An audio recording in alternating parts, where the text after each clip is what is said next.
Hello students, welcome to my channel. I am Rashmi, your maths teacher. तो स्टूडियो हम solve करें हमारी क्लास 12th चैप्टर 7 इंटीग्रेशन के एग्जांपल्स। तो write and anti derivative for each of the following function using the method of inspection. तो आपको यहाँ पे क्या करना है, जो भी आपको यहाँ पे फंक्शन दिए उनका एंटी डेरिवेटिव यहाँ पे निकालना। एंटी डेरिवेटिव एंटी डेरिवेटिव मतलब होगा क्या, इंटीग्रेशन। तो ये आपको कैसे करना है, तो डेरिवेटिव वर्ड से आप देख लो कि यहाँ पे आपको डिफरेंशिएट करना है। तो किसको डिफरेंशिएट करना है, उस फंक्शन को डिफरेंशिएट करना है जिसको डिफरेंशिएट करके और हमें कॉस मिले। तो आपको पता है कि D by d x of sine x क्या होता है, तो d by d x of sine x जो होता है वो हमारा कॉस एक्स होता है, यही होता है। तो इसका मतलब हमें डी बाई डी एक्स का करना है, साइन एक्स का करना है। बट यहाँ पे कॉस टू एक्स है तो यहाँ पे भी आप टू कर दो। तो हम यहाँ पे डिफरेंशिएट करेंगे, एंटी डेरिवेटिव निकालना, तो यही तरीका। तो d by d x of sine two x, तो डी बाई डी एक्स और साइन एक्स क्या होता है, तो कॉस एक्स होता है। तो एक्स की जगह पे क्या है, टू एक्स है, तो ये टू एक्स हो गया। और जो भी इसके मल्टीप्लाई एक्स के साथ में प्रोडक्ट फॉर्म में है वो आगे आ जाता है इस तरीके से। तो देखो कॉस टू एक्स, हमें क्वेश्चन में cos two x only two नहीं है, टू को इधर भेज दो।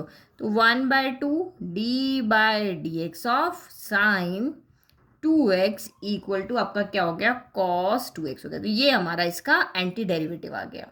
ठीक है, तो इस तरह से मैंने यहाँ पे लिख दिया कि cos 2x इक्वल टू, इसका डिफरेंशिएट करने पर हमें यहाँ पे क्या मिल रहा है, cos 2x मिल रहा है। तो ये इसका क्या हो गया, एंटी डेरिवेटिव है। तो therefore an anti derivative of cos 2x is this. Okay, now second देखते हैं, 3x square plus 4x cube. तो ये हमें कैसे मिलेगा ये सोचना है पहले। ओके, तो आप यहाँ पे देखो, ये हमारा सेकंड पार्ट है। तो आपको पता है कि D by d x of x की पावर एन क्या होता है, तो एन आगे आ जाता है और एक्स की पावर एन माइनस क्या हो जाती है, वन हो जाती है। यही होता है ना, d by d x of x power n, n x की पावर एन माइनस वन।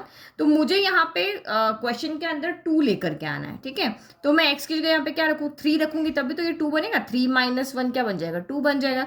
तो यानी कि मैं यहाँ पे डी बाई डी एक्स का करूंगी, एक तो मेरा एक्स क्यूब मिल गया, क्योंकि इससे एक ज़्यादा लेंगे तभी वो एक्स स्क्वायर मुझे मिलेगा। फिर यहाँ पे यहाँ थ्री है तो एक एक्स की पावर क्या लेंगे, ज़्यादा लेंगे, क्योंकि मुझे पता है डी बाई डी एक्स की पावर एन जब हम करते हैं तो एक्स की पावर उसमें कम होती जाती है, इंटीग्रेशन में बढ़ती है, डिफरेंशिएशन में आपकी पावर क्या होती है, कम होती है। तो इसीलिए मैंने यहाँ दो था तो यहाँ तीन ले लिया, यहाँ तीन है तो यहाँ पे चार ले लिया। नाउ अब आप इसको डिफरेंशिएट करो तो ये आपका कितना आ जाएगा, d by d x of x power three, हमने इसको सेपरेट कर लिया, और d by d x of x power four. तो d by d x power three, three आगे आ गया, और एक पावर क्या हो जाएगी, एक्स की पावर थ्री माइनस वन, तो ये थ्री एक्स स्क्वायर हो गया। और यहाँ फोर आ जाएगा और एक्स की पावर फोर माइनस वन यानी थ्री हो गया। तो देखो मुझे टू मिल गया यहाँ पे, और ये थ्री मिल गया, और ये थ्री एज इट इज मिल गया, फोर एज इट इज मिल गया। यानी इसका एंटी डेरिवेटिव कौन है, हमारा ये वाली टर्म है। Therefore an anti derivative of this is this. ठीक है, क्यों, क्योंकि इसको डिफ्रेंशिएट करने पर हमें ये मिला है। नाउ थर्ड वाला लेते हैं, ये थोड़ा सा इंपॉर्टेंट है। अब आपको दिया है 1/x, ठीक है, और यहाँ पे आपको कहा है x is not equal to 0। तो अब आप देखो किसका डिफ्रेंशिएशन करने पर हमें 1/x मिलता है। तो मुझे पता है D by d x of log x जो होता है वो मेरा क्या होता है, D by d x of log x क्या होता है, 1/x होता है। तो जब अब देखो x is not equal to 0, denominator में 0 नहीं आ सकता, बट x की वैल्यू ग्रेटर देन 0 भी आ सकती है एंड x की वैल्यू लेस देन 0 भी आ सकती है। x की वैल्यू कोई भी आ सकती है यहाँ पे, है ना। तो यहाँ पे एक कंडीशन हो सकती है कि अगर D by d x of आपका क्या हो जाए, लॉग प्लस एक्स की जगह पे क्या हो जाए, माइनस एक्स आ जाए।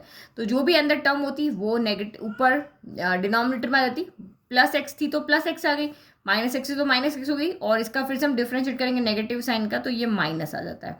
तो माइनस से माइनस आपका यहाँ पे हो गया कैंसिल, और ये हो गया 1/x। तो चाहे आप पॉजिटिव लो चाहे नेगेटिव लो, आपका डिफरेंशिएशन है वो आपका 1/x ही आएगा। तो मैं इसको ऐसे लिख देती हूँ, D by d x of log mode x कर देते हैं, ये करते हैं इजीली। ठीक है, तो ये आपका 1/x हो गया। तो इसका मतलब जो आपका एंटी डेरिवेटिव कौन हो गया, तो 1/x का जो एंटी डेरिवेटिव है वो आपका कौन है, log mod x हो गया। तो बस यही लिखना है, जिसको डिफरेंशिएट करने पर ये टर्म आती है वही उसका एंटी डेरिवेटिव हो जाता है। ओके, तो मिल गया, therefore an anti derivative of 1/x is log mod x।